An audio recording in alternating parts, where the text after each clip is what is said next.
Hello, traders. FX Pip Collector here. Today is Thursday, August 28th, and this is my analysis for the pound US dollar, and we're on the 4-hour time frame.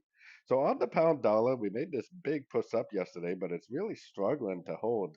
It definitely did break structure, which is a good sign, but the fact that it's already turning down so hard kind of makes you wonder if there's actually some sort of like a little expanding ABC in here that's actually just going to keep on going down, especially with the down pressure that we seem to be having on these dollar pairs.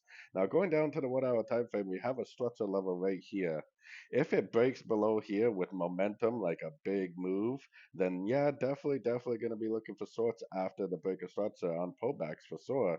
But if it just like rejects this area and then turns back up, then I definitely would stay on the long side. This right here could be the end of a correction, and if it is the end of a correction, it will keep on going up. It will not break and hold below structure.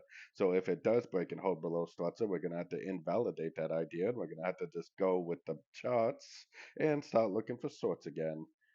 So anyways, don't forget to check out my website linked over here in the corner. And as always, thank you for watching and happy trading.